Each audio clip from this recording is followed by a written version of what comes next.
السلام علیکم ورحمۃ اللہ وبرکاتہ۔ بسم اللہ الرحمن الرحیم والصلاة والسلام علی خاتم النبیین والمعصومین وعلی آلہ وصحبہ اجمعین، اما بعد۔ خواتین و حضرات، حالات حاضرہ پر مشتمل پروگرام اسلام کے مطابق کے ساتھ خلیق الرحمن آپ سے مخاطب ہے۔ ہماری آپ سے گفتگو جاری ہے امت مسلمہ کے حوالے سے۔ اس وقت جو قضیہ فلسطین ہے اس کے تناظر میں، قضیہ فلسطین کیا، قضیہ کشمیر، فلسطین، افغانستان، شام، لبنان، بیروت، یمن، جتنے بھی اس وقت جہاں ہر طرف اہل سنت والجماعت اسلام ظلم کا شکار ہے۔ افغانستان تو خیر اب اس ظلم سے نکل چکا ہے۔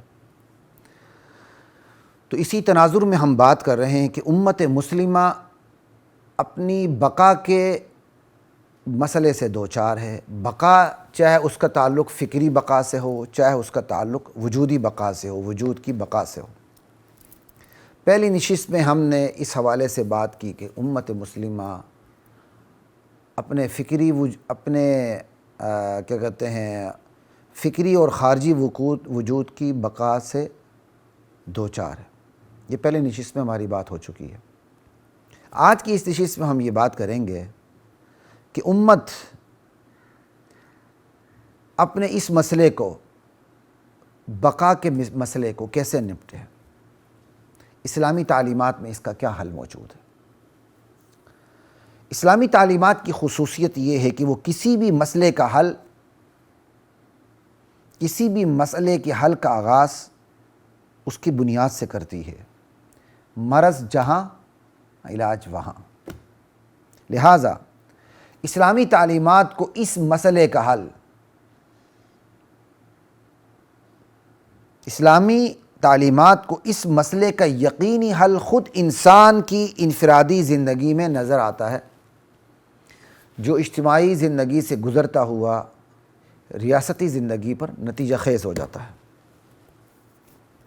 انسانی زندگی کے تین پہلو اس تمہید سے سامنے آتے ہیں۔ فرد کی انفرادی زندگی، جس میں اس کا تعلق اپنی ذات سے ہوتا ہے۔ فرد کی اجتماعی زندگی، جس میں اس کا تعلق اپنے گرد و پیش کے ماحول سے، اشیاء سے، افراد سے ہوتا ہے۔ اور فرد کی ریاستی زندگی، جس میں اس کا تعلق ریاست اور اس کے ضوابط، قوانین، دستور سے ہوتا ہے، جس کے تحت فرد کی انفرادی زندگی گزرتی ہے اور اجتماعی زندگی گزرتی ہے۔ ایسے میں اسلام کی انفرادی زندگی فرد کو یہ تعلیم دیتی ہے کہ اس نے خود سے، اپنی ذات سے برتاؤ کیسے کرنا ہے۔ اسلام کی اجتماعی زندگی یہ سکھاتی ہے کہ فرد نے دیگر سے برتاؤ، دوسروں سے برتاؤ کیسے رکھنا ہے۔ اور اسلام کی ریاستی زندگی یہ بتاتی ہے کہ اس نے اس برتاؤ کو، جو انفرادی سطح پر ہے اور اجتماعی سطح پر ہے، اس برتاؤ کو اس نے ریاستی سطح پر غلبہ کیسے دینا ہے، اس کا طریقہ کار کیا ہے۔ لا الہ الا اللہ۔ قابل لحاظ بات یہ ہے کہ انسانی زندگی کی جو یہ تینوں مراحل ہیں، انفرادی زندگی، اجتماعی زندگی اور ریاستی زندگی، یہ ایک دوسرے کو متاثر کرتی ہیں۔ یہ تینوں زندگیاں ایک دوسرے کو متاثر کرتی ہیں۔ انفرادی زندگی اجتماعی زندگی کو متاثر کرتی ہے، اجتماعی زندگی ریاستی زندگی کو متاثر کرتی ہے، پھر ریاستی زندگی اجتماعی زندگی کو متاثر کرتی ہے، اجتماعی زندگی انفرادی زندگی کو متاثر کرتی ہے۔ اوپر تلے یہ زندگیاں ایک دوسرے کو متاثر کرتی رہتی ہیں۔ انفرادی زندگی میں طاقت ہے تو وہ اجتماعی زندگی میں گھستی ہے، اجتماعی زندگی میں طاقت ہوگی تو وہ ریاستی زندگی میں گھسے گی۔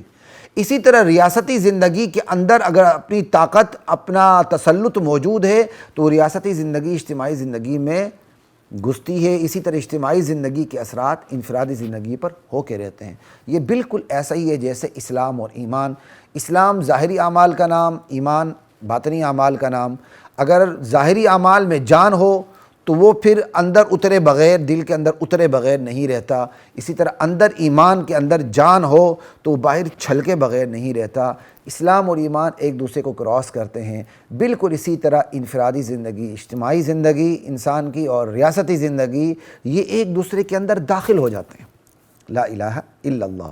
یہ خوش قسمتی اگر زندگی اچھی ہو تو اس کے اثرات دوسری زندگی پہ اچھے پڑتے ہیں، زندگی بری ہو تو اس بری زندگی کے اثرات دوسری زندگی پر برے طریقے سے پڑتے ہیں۔ بئی ہمہ انسان کی زندگی کے یہ تین پہلو ہیں، انفرادی زندگی، اجتماعی زندگی اور ریاستی زندگی۔ ان تینوں پہلوؤں میں اہم ترین پہلو انسان کی انفرادی زندگی ہے، کیونکہ اسی انفرادی زندگی کے لیے اللہ تعالیٰ نے اسی انفرادی زندگی کے لیے، فرد کی انفرادی زندگی کی سہولت کے لیے اللہ تعالیٰ نے ریاستی زندگی اور اجتماعی زندگی تشکیل دے رکھی ہے۔ فرد کی جو انفرادی زندگی ہے اسی کو سہولت دینے کے لیے اس کو اجتماعی زندگی دے رکھی ہے، اسی کو سہولت دینے کے لیے اسے ریاستی زندگی رکھی ہے۔ تو اصل مسئلہ فرد کی انفرادی زندگی کا ہے۔ یہاں تک تو آپ اتنی بات سمجھ لیں کہ تینوں پہلوؤں میں فرد کی انفرادی زندگی کو مرکزیت حاصل ہے، ٹھیک ہے جی۔ اب آگے چلتے ہیں کہ اب انسانی زندگی کے جو تین پہلو ہیں، انفرادی زندگی، اجتماعی زندگی اور ریاستی زندگی، ان تین پہلوؤں کے چار مراحل ہیں، سیم ایک جیسے مراحل ہیں: ایمان، عمل، دعوت، صبر۔ انفرادی زندگی کے بھی یہی تین پہلو ہیں۔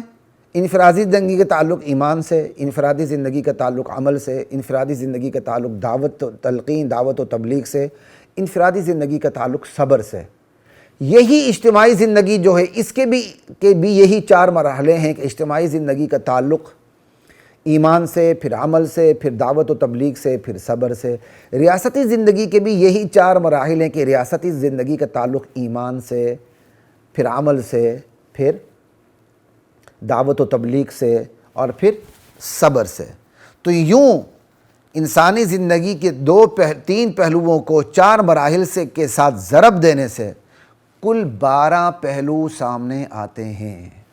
یہ انسانی زندگی کے ایک مکمل نقشہ آپ کے سامنے رکھ دیا گیا۔ اللہ اکبر۔ تو یہ جو 12 پہلو سامنے آتے ہیں انسانی زندگی کے، ٹھیک ہے، تو تین پہلوؤں تو میں آپ کو بتا چکا کہ مرکزیت فرد کی انفرادی زندگی کو حاصل ہے۔ یہ جو چار مراحل ہیں ہر پہلو کے، ایمان، عمل، دعوت، صبر، ان چار مراحل میں مرکزیت کس کو حاصل ہے؟ بڑی سیدھی سی بات ہے، ان چار مراحل میں مرکزیت ایمان کے مرحلے کو حاصل ہے۔ اولین اور بنیادی مرحلہ ایمان کا مرحلہ ہے۔ یہ ترجیحات کی ترتیب یوں ہے: عمل کے بعد، ایمان کے بعد عمل ہوگا اور ایمان کے مطابق عمل ہوگا۔ اب عمل کے بعد دعوت، ٹھیک ہے، ایمان اور عمل کے بعد دعوت کا نمبر آتا ہے کہ دعوت ایمان و عمل کے مطابق مؤثر ہوتی ہے، سمجھائی؟ دعوت تو ویسے بھی دینی ہے، لیکن ایمان و عمل کے بعد، ایمان و اگر عمل موجود ہو تو پھر دعوت مؤثر ہوتی ہے۔ جب ایمان، عمل، اس کے بعد دعوت، تو لا محالہ ایمان، عمل اور دعوت کی جو راہ ہے وہ مشکلات کی راہ ہے۔ اس میں مشکلات آتی ہیں، الجھنیں پیدا ہوتی ہیں، تو اس کے لیے صبر ہے۔ صبر یہ چوتھے مرحلے میں، لا الہ الا اللہ واللہ اکبر۔ یہ ہے ترجیحات کی ترتیب، ٹھیک ہے۔ اب ان چار مرحلوں میں مرکزیت کس کو حاصل ہے؟ ایمان کے مرحلے کو۔ تو انسانی زندگی کی جو تین پہلو ہیں، انفرادی، اجتماعی، ریاستی، ان پہلوؤں میں کس کو مرکزیت حاصل تھی؟ فرد کی انفرادی زندگی کو۔ اب دونوں کو ملائیں تو نتیجہ کیا نکلا؟ فرد کی انفرادی زندگی میں ایمان، اس کو مرکزیت حاصل ہے۔ جو ریاستی زندگی میں ایمان، اجتماعی زندگی ایمان، یہ فرد کے ایمان کی سہولت کی خاطر، یہ ہے اس کا نتیجہ۔